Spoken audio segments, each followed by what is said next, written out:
আন্তর্জাতিক অপরাধ ট্রাইব্যুনালে আছেন সহকর্মী আফজাল হোসেন। সরাসরি যাচ্ছি তার কাছে।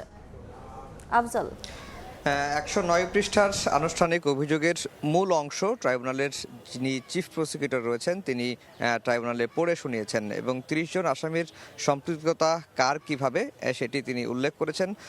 কারো দায় হচ্ছে যে তারা এই আবু সাইদকে হত্যার নির্দেশ দিয়েছিলেন, উস্কানি দিয়েছেন, প্ররোচনা দিয়েছেন, এরকম কিছু আসামি রয়েছে এবং আর এক ধরনের আসামি রয়েছে যারা সরাসরি ঘটনাস্থলে উপস্থিত থেকে আবু সাইদকে লক্ষ্য করে গুলি ছুড়েছেন।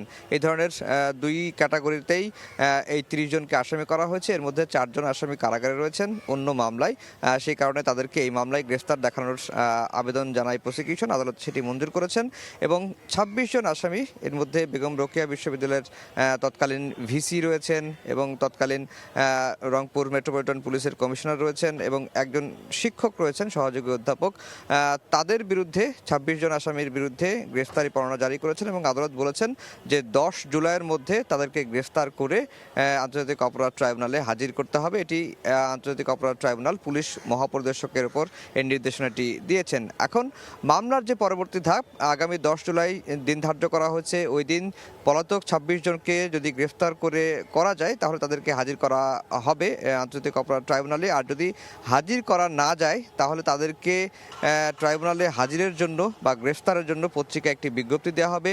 এরপরেও যদি পলাতকরা ট্রাইব্যুনালে হাজির না হন তাহলে তাদের পক্ষে থেকে রাষ্ট্র নিয়োজিত সরকারি খরচে আইনজীবী নিয়োগ দেওয়া হবে এবং এরপরেই মূল যে বিচার, অভিযোগ গঠনের যে শুনানি সেটি শুরু হবে এবং অভিযোগ গঠনের হয়ে গেলে এরপরে যেটি হবে, সাক্ষ্য প্রমাণ মাধ্যমে তাদের বিরুদ্ধে আনা অভিযোগ প্রমাণের চেষ্টা করবে প্রসিকিউশন। অন্যদিকে ডিফেন্সের তরফ থেকেও আসামিদের পক্ষে যুক্তিতর্ক উপস্থাপন করা হবে। এরপরে এই মামলা রায়ের জন্য যাবে। এখনও বেশ কয়েকটি ধাপ বাকি রয়েছে মূল যে বিচার সেটি শুরু হওয়ার জন্য।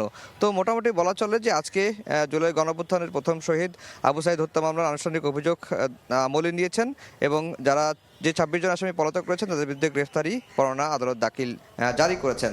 তো এই ছিল ট্রাইব্যুনাল থেকে আমার কাছে সবশেষ খবর। সরাসরি যুক্ত ছিলাম আন্তর্জাতিক অপরাধ ট্রাইব্যুনালে।